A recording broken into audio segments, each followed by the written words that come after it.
My name is Larry Simmons. I do custom leather sheaths for knives and holsters. I'm a practiced woodsman that I learned from my father and grandfather.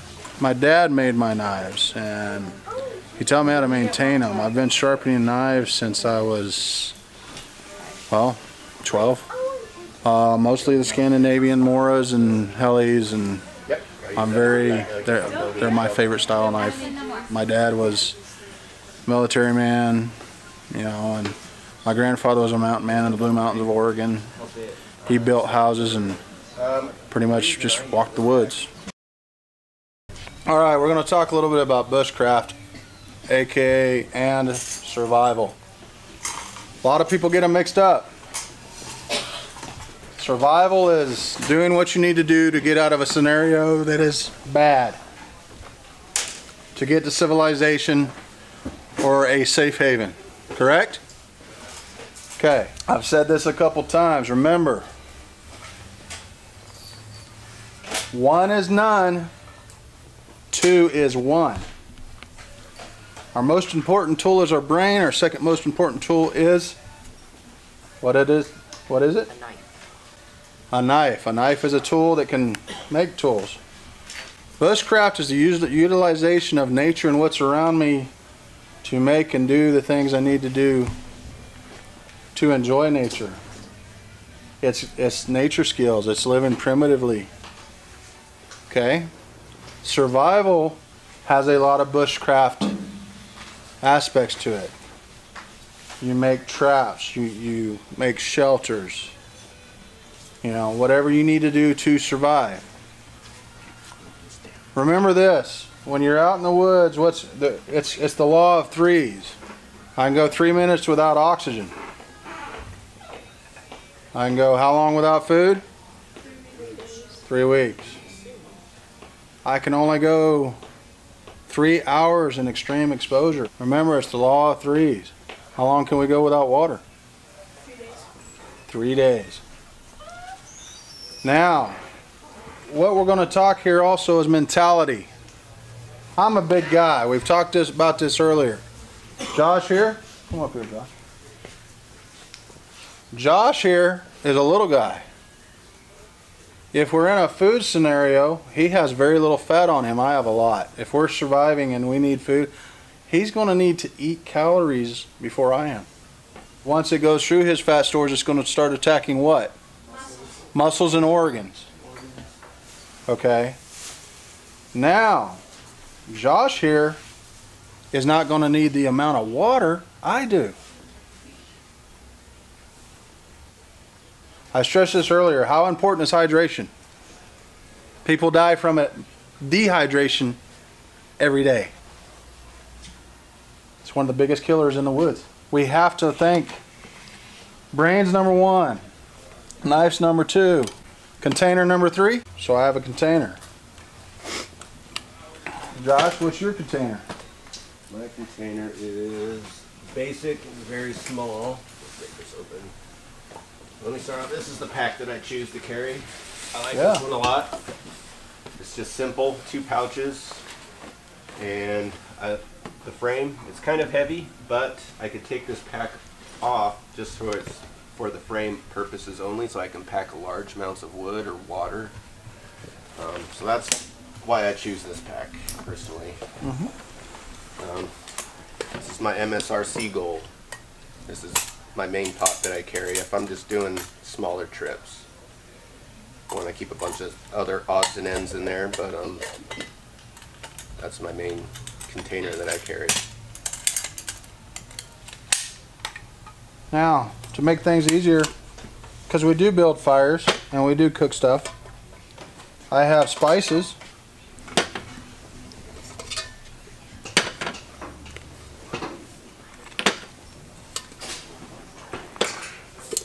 And I have jute twine. Jute twine's great for what? Tinder. Okay. Also good for tying sticks together and doing all sorts of stuff. You might be able to catch a fish with it. You do make it primitive, you know. Some fish are smarter than others, you know. Okay. Why do I carry salt? Need it for your body. Something else I just learned. I just learned this a few weeks ago, so it went in. Cream of tartar. Really? Holds more potassium than any supplement you can get. Take a little tip of a spoon of this, a little tip of a spoon of this, dump in your water, drink it. You've just revitalized your sodium and potassium stores in your body. Turmeric is great for healing aspects. It's also a great seasoning. And then black pepper. I gotta have my black pepper. It's also good for digestion. Okay, so with those, you're okay. Can I do without them? Yeah. It's gonna be tough though. Everybody goes with what they know. Now, you'll hear from Dave Canterbury, all these bigger guys that do this. They do this thing called the 5 C's, the 10 C's. They're cordage, container, combustion, cutting tool, and cover. That's 5 C's, okay? I have cover. I have cutting. This knife is a Mora. It stays, it never sees anything because it stays where? It stays in my 5C bag. If you notice, I've never had to get my 5C bag. And I'll tell you how long I've had a 5C bag. My father gave me this when I was 10. Even though he taught me everything he taught me, and I've had training and certain things I've done in my life, and he always had the adage that if you have a little knowledge to help you along, it's okay. I received this when I was 10. I've had it that long. I carry this in memory of him. Container. You see this? It holds water quite nice. Okay. Everybody thinks you have to have a hard substance for container. I also carry a self-filtration system. They make nicer ones today. In fact, here at the Army Navy, they got them little bitty ones that'll fit in your pocket. I suggest if you want one of these, are great. You can lay down in a mud puddle and drink. They're awesome. This is the one here. Oh yeah, look at that. I'm in love with that one already. Cordage. Cordage. Okay, and also I have something to maintain my knife. Okay. I also carry my tinder on a stick in here. Okay, let's see, did I get everything? Oh, and a schmog. These things are great, man. In the summer, they can be used as a lightweight throw. Great thing. Carrying a bunch of pine needles. Carrying a bunch of pine needles. Straining stuff. If you're at you got a lot of stuff in the water source you're getting, just throw it over your pot. Stick it in there, you know, because holding it backwards from the flow doesn't always keep the debris out. Okay. You'll find that I carry lots of bandages, bandanas, whatever you want to call them. They make great cover wounds. Great. You need to light something, you can cut a piece of it off. You can mop it in water, dry yourself off. Hygiene, I'm not going to get into that, that's common sense, you know. See, I grew up half my life, I've lived back and forth from the Blue Mountains of Oregon to the swamps of Alabama. In Alabama, we go out and cut a cane pole and tie a fishing line on it, put a hook on it, and go fishing. Now don't get me wrong, I've got hundreds and hundreds of dollars in fishing rods, and my wife would probably like that we still had the hundreds of dollars, not the fishing rods, but you know, I catch just as many fish with a stick and a string as I do. A friend of mine got me this for my birthday. Thanks, Josh. Okay, great, great. Because we got to maintain our number 2 tool. Remember, you maintain every day. You don't have to sharpen for 4 years.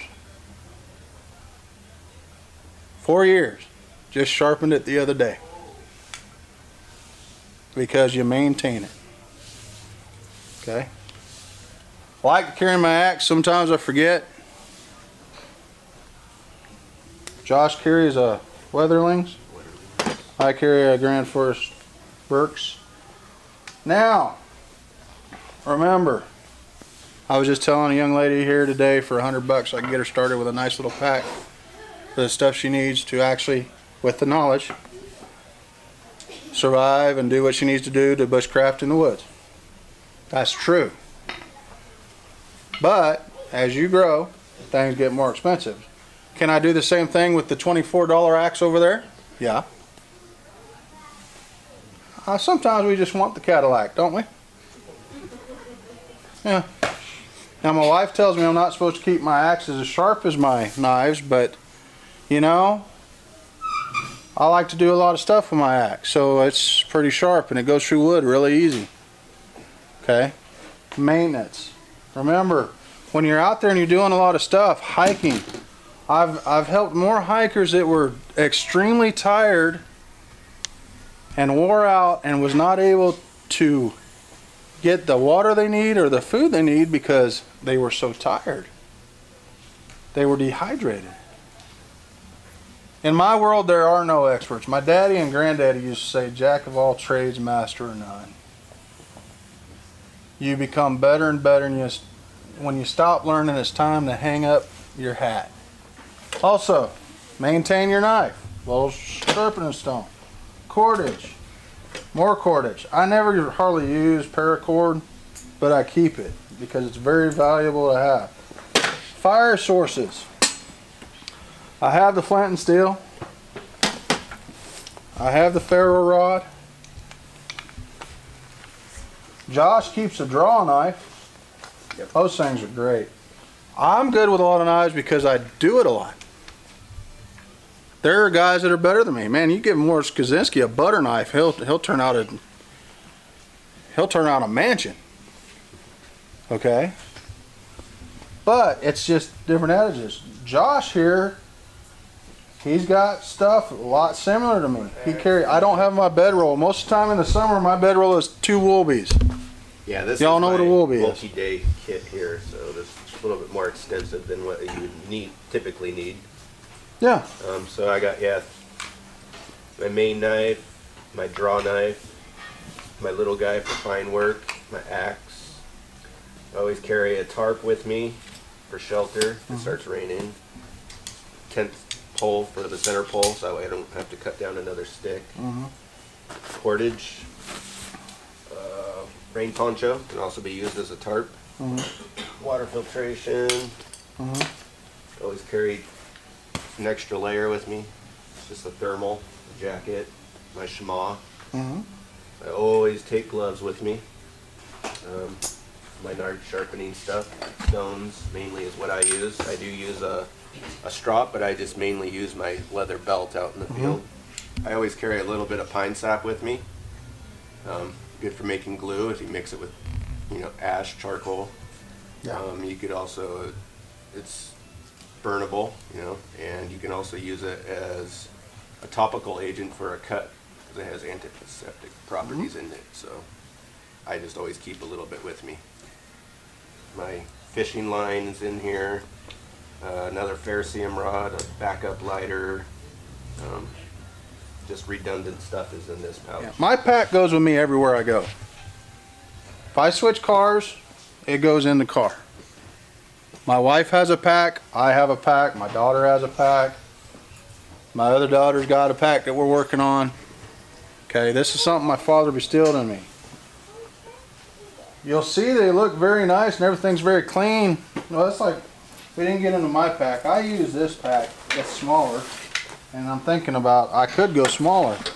It's got lots of, I like lots of pockets, but I also like Josh, it's got that big deep pouch. Okay.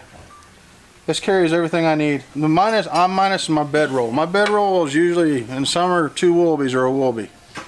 Okay. You want a ground sheet.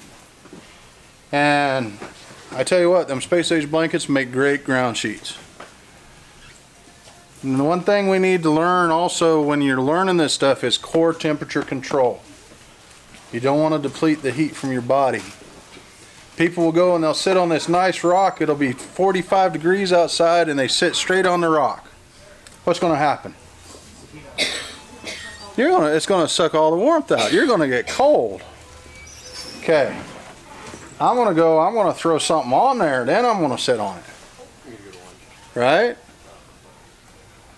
Because I want that insulation. So, you want a ground sheet. Winter time, a nice tarp with a heavy wool blanket, a good sleeping bag.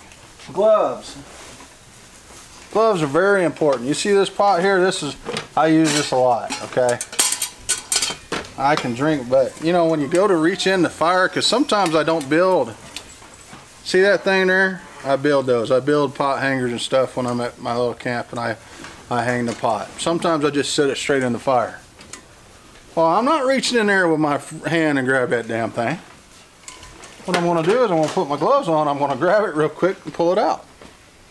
Okay. A lot of times also using knives. Okay. You want to put gloves on. I may save me getting cut. Okay. Now I'm ready. Grab up what I need to do, make some feather sticks. Get my fire ready, but I'm safer, right? Because if you're shaky, you're using a sharp knife, things can happen. It's what you feel comfortable with. It's what you know. I was talking to the young lady earlier today. We were talking about this. It's what you know. I have a brother that works for the reservation. He does fish research. He does all that science stuff, but he's in the field a lot. Brian weighs what, 147? He carries a 90-pound pack. That's his. I don't know how much the research stuff that he carries with him that weighs. His adage is, see, I like to get camp set up, get the fire, make my little stuff, cook my meal. He likes to get there, set his bedroll up, get his little fancy stove going, boil his water, pour it in there, eat, go to bed. Man, I'm out in nature, man. I like to watch the stars and stuff. To me, it's part of being out there. I'm using nature for my needs. I'm working with it. I'm not bringing a bunch of stuff to it. Is what he does wrong? No, that's how he feels comfortable. He stayed out there for days and days. Living off the woods and getting everything you need off the woods is becoming a lost art. We're starting to rely more on gadgets. It's all in your mentality. A lot of times the things we think we need, we don't, and it's just comfort. It's mentality. Fire. The reason fire is so important, it keeps you warm. It cooks your food. It scares away the animals. But what's the most important thing? I hit on it earlier today. Huh? No. Mentality. Mentality. I have a lot of guys look at me and they see how big I am and they're like, oh, you couldn't survive in the woods. You couldn't do it. Done it. Okay, this is another thing. There's a lot of big guys that come in, they see this stuff, they don't want to do it. It's hard. It's hard. Like I told you, I used to sit on the ground. Now I make sure I have a chair. Even if I have to make one. It's mentality though. It's your willpower. Okay? Read. But I've even gotten lazy. You know, my dad used to make my knives. We used to go out when we needed a knife and make it. Now I just go down to the Army Navy store and buy one.